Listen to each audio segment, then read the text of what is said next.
अस्सलामु अलैकुम वरहमतुल्लाहि वबरकातुहू। अल्लाहुम्मा सल्लि अला मुहम्मदिन व आले मुहम्मद।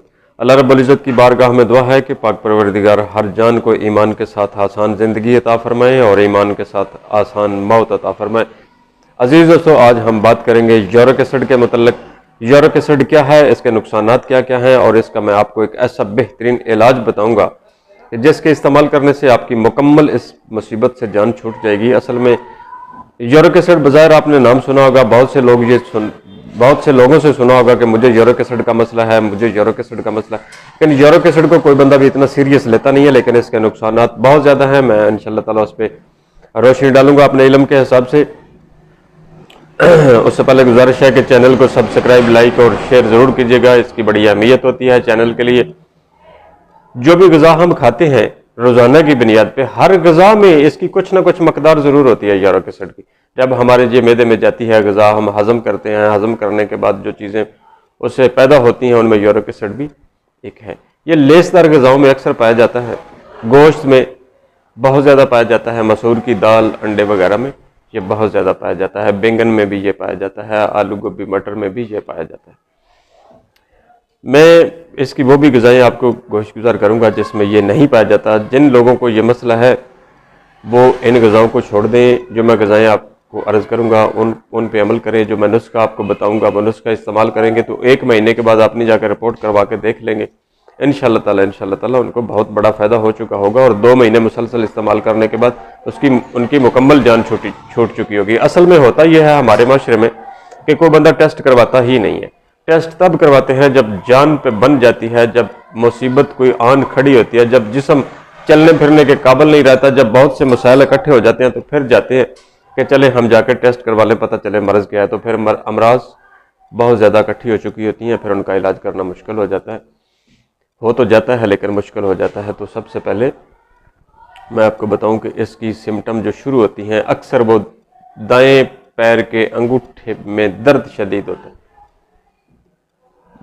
40 साल के बाद तो हर बंदे को ये करवाते रहना चाहिए। हर 2-4 महीने बाद या 6 महीने बाद यूरिक एसिड का टेस्ट करवाते रहना चाहिए। जो नहीं करवाते, जब उनके दाएं पैर के अंगूठे को दर्द हो तो फिर उनको ज़रूर ही करवाना चाहिए ताकि इसके लेवल का पता चल सके कि कितना बढ़ चुका है। ये एक तेज़ाबी मादा है, जब ये ब्लड में शामिल हो जाता है तो खून की नालियों को सुकेड़ देता है और यही तेज़ाबी मादा जब हार्ट पे असर करता है, दिल में असर करता है तो वहाँ पे दिल के हार्ट फेल कर देता है, दिल के नालियों को सकेड़ के हार्ट फेल हो जाते हैं। और यही तेज़ाबी मादा जब जिगर में शामिल हो जाता है, बढ़ते बढ़ते जब जिगर तक पहुंच जाता है तो फिर जिगर का कैंसर भी इस चीज़ से ही होता है।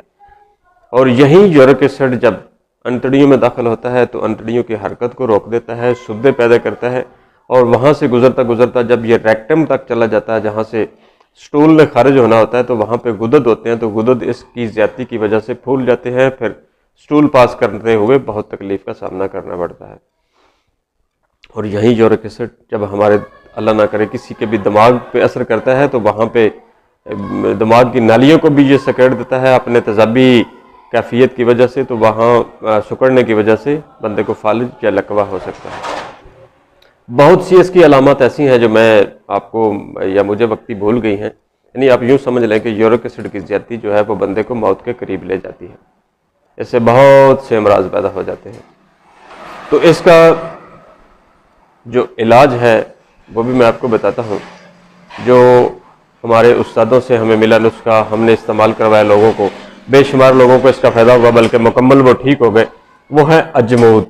अजमूद एक बूटी का बीज है, उसका नाम है या तुख्म करफ़स, काफ रे फे सीन, करफ़स। ये दोनों एक ही उन बीजों के नाम हैं, तुख्म करफ़स और अजमूद। इसको आपने 3 माशा की मकदार लेना है। 1.5 कप पानी में इसको डाल के इसको 2 दफ़ा बॉयल करना है, इसका कहवा बन जाएगा। इसको आप मीठा कर सकते हैं, जिनको शुगर है वो ना मीठा करें। इसमें चीनी, गुड़ या शहद डाल के आप इसको पी सकते हैं। ये 3 टाइम आपने पीना है, सुबह, दोपहर, शाम, रमज़ान शरीफ गुजर जाने के बाद। एक बात बड़ी याद रखने वाली है कि जिनके गुर्दों में सोजिश हो चुकी है उनमें ये बड़ी मकदार में बढ़ जाता है, गुर्दों की सोजिश की वजह से। चूँकि गुर्दे इसको फ़िल्टर नहीं करते, जो लोग पानी कम पीते हैं, पेशाब की कमी की वजह से भी ये फ़िल्टर नहीं होता, तो ये जिस्म में रुकना शुरू हो जाता है। एक तो पानी का ज़्यादा इस्तेमाल करना चाहिए। और जिन बंदों के गुर्दों में सोजिश हो चुकी है तो सोजिश, गुर्दों की सोजिश वाले मरीज जो हैं वो अपना शरबत बजूरी किसी अच्छी कंपनी का लेके वो एक गिलास पानी में डाल के उसको मीठा करके उस या इसी कहवे में, बल्कि बेहतरीन यही है कि जो ये कहवा जब आपने पकाना है अजमूद का, तो इसमें मीठे की जगह पे शरबत बजूरी आपने डाल लेना है। तो फिर इसको आपने पीना है। तो इससे ये होगा कि जो गुर्दे की सोजिश है वो भी उतर जाएगी और इनका अजमूद का असर भी ज़बरदस्त होगा। जिन बंदे के गुर्दों पे असर हो जाता है, बाज़ औक़ात ये होता है कि पानी कम पीने की वजह से, पेशाब थोड़ा आने की वजह से हमारे गुर्दे जो होते हैं वो ख़राब होना शुरू हो जाते हैं। ऊपर से अगर यूरिक एसिड हो तो फिर ये बहुत जल्दी फेल हो जाते हैं। तो इसको इस्तेमाल कीजिएगा, इंशाअल्लाह ताला आप देखेंगे कि इस मुसीबत से आपकी कैसे जान छूट गई है। और आपने खाने हैं सिर्फ दौरान इलाज या जिनका यूरिक एसिड बढ़ा हुआ है, कद्दू, टिंडे, शलजम, गाजर, घिया, तोरी और मूंगी की दाल। इन सब चीज़ों में आप काली मिर्च का इस्तेमाल करेंगे, सुरख और सब्ज़ मिर्च से परहेज़ करेंगे। अपने सालन में ज़ीरा डालें, हल्दी डालें, अदरक डालें, नमक भी हस्बे ज़ायक़ा, और काली मिर्च का इस्तेमाल करें। साथ ही अजमूद का कहवा आप पिए। तो इंशाअल्लाह ताला आप देखेंगे कि 15-20 दिन इसको मुसलसल इस्तेमाल करने से आपको काफ़ी हद तक आराम आ चुका होगा। और फिर 1 महीने के बाद जाके आपने रिपोर्ट करवानी है। रिपोर्ट करवा के फिर आपने मुझे कमेंट्स में लिखना भी है, अपनी तफसील भी लिखनी है कि पहले आपका कितना था इसका लेवल, और उसके बाद 1 महीने बाद इसका लेवल कितना हो गया। और फिर 1 महीना आप इसको इस्तेमाल करेंगे तो मुकम्मल इससे आपकी जान